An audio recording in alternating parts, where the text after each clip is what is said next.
negara Sunda Kelapa ini. Tiba-tiba air laut keluar semua tuh. Langsung dalam lihat mobil kelelep.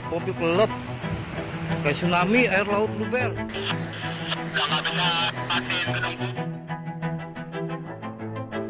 Ini saya sedang bukan di waterpark atau di pantai, apalagi kolam renang. Tetapi saya ada di jalan raya. Ketinggian banjir yang merendam rumah ini dengan air yang ada di jalan ketika ada rob yang menggenangi wilayah ini.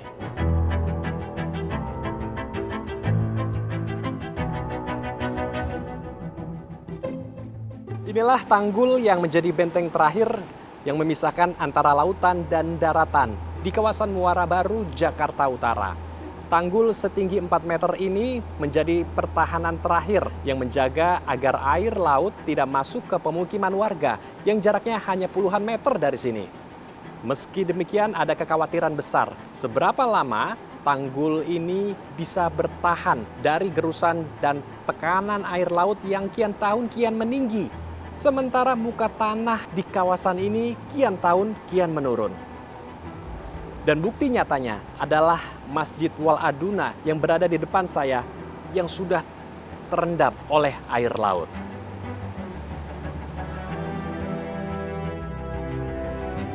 Jakarta sebagai kota megapolitan diambang tenggelam. Selain permukaan air laut yang kian meningkat, Jakarta juga memiliki persoalan penurunan muka tanah setiap tahun. Hal ini menjadi kombinasi persoalan yang kompleks. Terlebih, permukaan air laut di utara Jakarta kini lebih tinggi dari daratan. Menurut data dari BRIN atau Badan Riset dan Inovasi Nasional, permukaan air laut di utara Jakarta meningkat 2 hingga 4 cm per tahun. Sementara muka tanah di wilayah ini turun 7 hingga 10 cm per tahun. Selain fakta tersebut, persoalan tanggul pantai yang kian tahun termakan usia, serta adanya genangan air bak kolam seluas ratusan meter yang berisi air laut, juga menjadi kekhawatiran bagi warga yang tinggal di sekitar Muara Baru.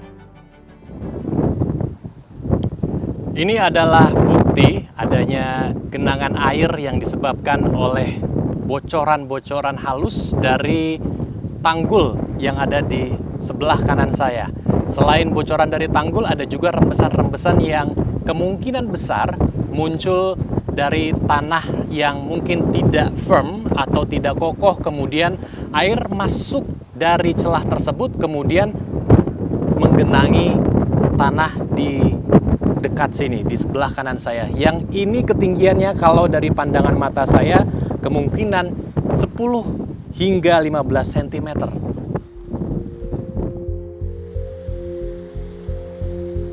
Tak jauh dari tanggul, saya mengunjungi salah satu rumah warga yang mengalami penurunan muka tanah hingga lebih dari 1 meter. Saya masih di Muara Baru, Jakarta Utara, dan saya akan mengajak Anda pemirsa melihat bukti nyata penurunan muka tanah. Dan tepat di sebelah saya ini ada sebuah tempat makan atau warteg yang pintu masuknya ini sangat rendah sekali. Dari permukaan tanah ini gapnya atau perbedaan ketinggiannya bisa 1 meter rendahnya dari muka tanah di tempat saya berdiri sekarang. Yuk kita langsung saja lihat ke dalam bagaimana kondisi warteg ini yang ketinggiannya lebih rendah dari permukaan tanah di tempat saya berdiri sekarang. Lihat, bahkan warga yang datang saja, pembeli harus turun beberapa anak tangga ke dalam. Mari kita ke dalam. Ya, ini dia kondisi di dalam rumah makan atau warteg ya yang ada di pinggir jalan yang kerendahannya itu di bawah permukaan tanah jalan raya atau jalan umum. Dan bisa dilihat ini menurut pemilik dari warteg ini saat menghadapi banjirop ketinggian air sampai di tanda yang sebelah sini. Sangat tinggi ya. Bisa digambarkan ini bisa lebih dari dada orang dewasa. Saya tingginya 177 cm dan ini hampir seleher saya. Dan kalau dilihat ke jalan raya ini memang seimbang ketinggian banjir yang merendam rumah ini dengan air yang ada di jalan ketika ada rob yang menggenangi wilayah ini.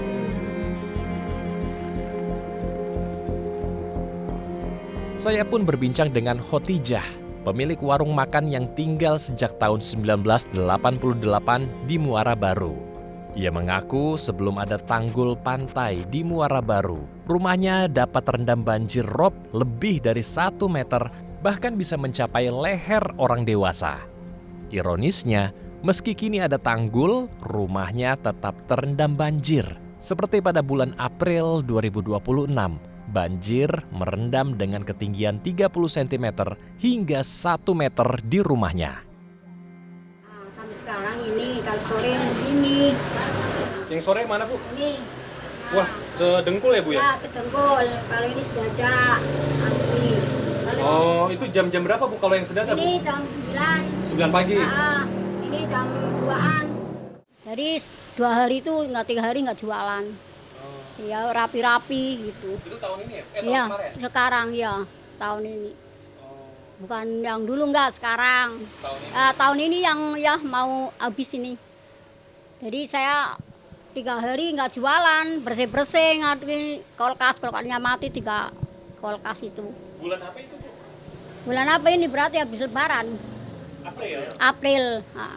Ini kulkas mati kemarin, mati semua, yang 3-3-nya kerendam. Nggak dagang lah, makan tidur doang orang ininya lah. Terus ini betulin warung, iya kan? Terus sebulan ya makannya gimana, jatah-jatah doang dikasih. Ya kayak itu penjaraan.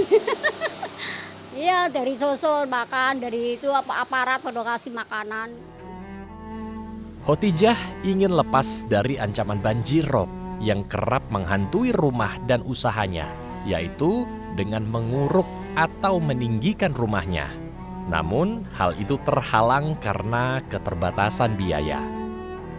Nggak punya modal, kalau punya modal tapi ini kayak temen-temennya no. Ya, biar rapi jadi orang makan nggak susah gitu ya.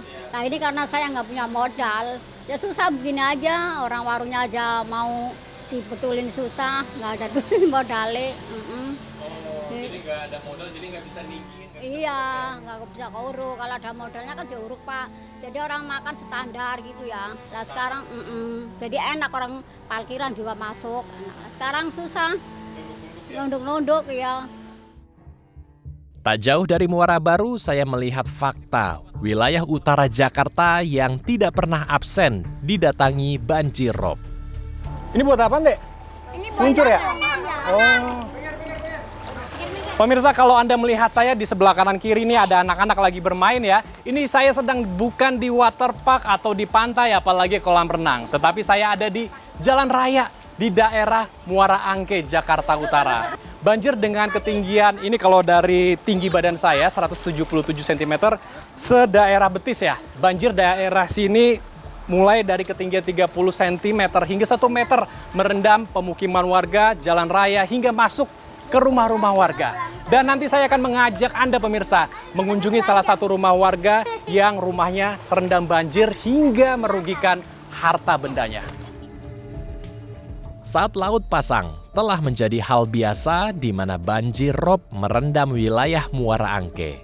Sebagian besar warga tampak tidak terganggu menjalankan aktivitas. Ada warga yang nekat menerobos banjir menggunakan kendaraan seperti motor dan mobil, meski menyadari risiko kerusakan pada kendaraan mereka. Ada pula warga pejalan kaki yang menggunakan odong-odong motor sebagai alat transportasi karena ingin menghindari basah dari genangan banjir. Ahmad, salah satu warga Muara Angke, mengungkapkan, banjir rob telah menjadi sahabat bagi warga Muara Angke. Bagaimana tidak? Meski rumahnya telah ditinggikan sekitar 80 cm, banjir tetap masuk dan merendam rumahnya setinggi 30 cm. Untuk mengamankan harta benda dan tempat tidur dari ketinggian air, Ahmad memindahkan barang-barang ke lantai 2 rumahnya. Meski demikian, ia harus merelakan motornya yang terendam saat parkir di depan rumah karena tidak sempat dipindahkan ke tempat yang lebih tinggi. Pria yang sehari-hari bekerja sebagai pemulung ini mengalami rugi karena banjir kerap melanda lingkungan rumahnya dan membuatnya tidak bisa bekerja optimal. Di motor saya itu nggak bisa, yang motor itu nggak bisa terpakai lagi, tenggelam dia. Yang ini, yang digantung itu. Untuk mengetahui penyebab permukaan tanah di utara Jakarta kian menurun dan sulit mengimbangi meningkatnya permukaan air laut, saya pun bertemu Nirwono Yoga, pengamat tata kota. Kalau kita perhatikan di kawasan pesisir pantai utara itu banyak sekali kegiatan mulai dari industri, ya, perkantoran, gedung, ya, yang notabene sebenarnya membuat infrastruktur semakin menekan permukaan tanah terutama yang ada di pesisir utara Jakarta. Apalagi kita tahu sebagian besar gedung maupun perumahan rakyat masih menggunakan ambil air tanah. Penyedotan air tanah yang dilakukan secara masif itu juga mempercepat terjadinya penurunan muka tanah. Artinya apa? Kalau tidak ada upaya serius, maka bisa dipastikan kawasan pantai utara tadi itu akan terjadi tenggelam, ya. Hal ini bisa kita tandai dengan apa? Terjadinya banjir rob setiap bulan purnama, ya. Setiap bulan ada bulan purnama, bisa dipastikan daerah seperti Muara Angke, ya, itu beberapa titik yang menjadi langganan banjir rob. Meskipun tidak hujan, ya. Nah, ini menunjukkan adanya sistem yang tidak berjalan di kawasan pesisir pantai utara tadi. Apa misalnya? Pada saat banjir rob, air pasang, sungai tidak dapat membuang ke laut karena permukaan sungai jauh lebih rendah dari permukaan air laut.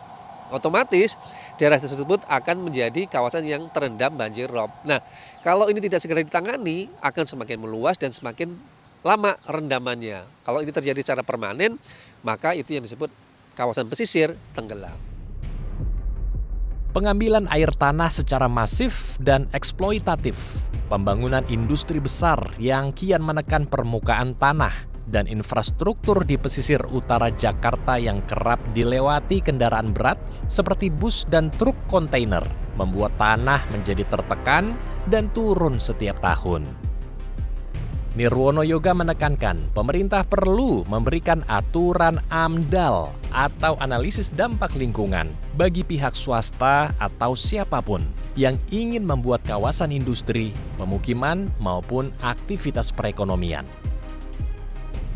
Ada 3 yang harus dijalankan. Tentu memang seluruh pembangunan yang dilakukan di kawasan pesisir pantai utara harus memiliki AMDAL, ya, analisa mengenai dampak lingkungan, baik itu gedung, kawasan industri, perkantoran sampai dengan ke perumahan, ya. Sehingga kita memastikan dari dampak bangunan tadi akan berdampak apa terhadap lingkungan kawasan pesisir tadi. Apakah itu memperparah atau tidak misalnya.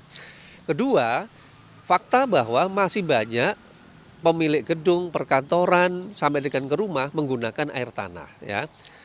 Kita tahu air tanah gratis, ya, sehingga orang menggunakan air tanah secara besar-besaran dan tidak terkendali kan sebenarnya penggunaan. Nah, ini yang membuat lubang-lubang air tanah di dalam tanah kita itu menjadi cepat habis dan akhirnya tanah itu menjadi turun. Nah, semakin banyak air yang diambil, sementara pengisian air tanahnya juga tidak dilakukan secara cepat, maka dengan beban tadi, selain beban pengambilan dan beban dari infrastruktur, tanah tadi akan mengalami penurunan secara cepat. Secara alami memang akan terjadi penurunan muka tanah atau pemadatan tanah secara alami, tapi butuh waktu ratusan tahun, ya, karena tanah di pesisir Jakarta ini sepertiganya, ya, kalau kita bicara dari tepi pantai sampai dengan ke kawasan HI misalnya, itu tanahnya adalah tanah-tanah yang lunak, ya, tanah-tanah aluvial yang akan mengalami pemadatan secara alami. Tetapi penurunan tadi mestinya membutuhkan waktu ratusan tahun. Akibat tadi pengambilan air tanah yang tidak terkendali, bebannya infrastruktur tadi berat, ya, itu yang mempercepat penurunan muka tanah tadi yang ada di pesisir. Artinya apa? Maka yang dilakukan ada 3 tadi. 1, selain AMDAL tentunya. 2, mempercepat pembangunan jaringan air minum atau air bersih di seluruh kawasan pesisir utara. Kenapa? Semakin cepat maka semakin mudah juga pemerintah untuk menerapkan zona larangan atau pembatasan pengambilan air tanah. Selain pemerintah, warga sekitar pesisir juga harus ikut serta mencegah Jakarta tenggelam dari air laut. Salah satunya dengan membangun hutan mangrove atau giant mangrove wall sebagai upaya jangka panjang yang berkelanjutan. Pasalnya, menurut Nirwono Yoga, tanggul pantai di pesisir utara Jakarta hanya solusi sementara. pembangunan tanggul pantai itu harus dilihat sebagai upaya sementara, ya. Karena kalau tanggul pantai saja yang diandalkan, kita tahu tadi penurunan muka tanah terus terjadi, sementara permukaan air lautnya terus naik. Kalau cuma tanggul aja, sampai kapanpun tidak akan cukup. Karena apa? Bisa dibayangkan kalau tanggulnya ini terjadi kenaikan muka air laut, berarti kan tanggulnya harus terus ditinggikan. Nah, ini harus diimbangi dengan tadi yang saya katakan, penataan ulang kawasan tata ruangnya, artinya tadi ya, warga yang terdampak dekat dengan tanggul harus segera direlokasi ke rusun agar mereka terhindar dari jebolnya tanggul misalnya, ya. Apalagi masih banyak pemukiman yang terdampak banjir rob, ya, otomatis pindahkan ke rusun, dikembalikan lagi fungsinya sebagai ruang terbuka hijau pantai, begitu ya. Ini kalau kita jangka panjangnya. Ini kalau tadi secara umum tanggul tadi harus diimbangi dengan penataan ulang kawasan pesisir, ya. Ditambah tadi ruang terbuka hijaunya nambah. Kalau kita bicara ada giant sea wall, maka kita bisa membuat namanya giant mangrove wall. Nah, kan giant mangrove wall yang tadi diceritakan dari Muara Angke sampai Marunda sepanjang 32 km ini akan mengimbangi. Artinya ada infrastruktur fisik, ya, tetapi juga ditambah dengan infrastruktur alami, ya. Kenapa? Tanggul kan ada umurnya. Taruhlah 20 tahun, 30 tahun harus diperbaiki supaya nggak bocor, supaya nggak retak gitu ya. Tetapi pada saat bersamaan kalau 20-30 tahun lagi kita membangun giant mangrove wall tadi, otomatis kan begitu 20-30 pohonnya sudah semakin besar, tinggi. Artinya dia akan membatasi bahkan memperkuat infrastruktur tanggul yang ada. Itu jangka panjang, ya. Siapa yang melakukan? Justru saya melihat warga pesisir tadi yang tinggal di tepi pantai, nelayan itu mereka lah sebagai pelaku, penanam, bahkan perawat dari giant mangrove wall-nya tadi. Kenapa? Kalau ini dilakukan yang mendapat keuntungan ke masyarakat pesisir nelayan juga.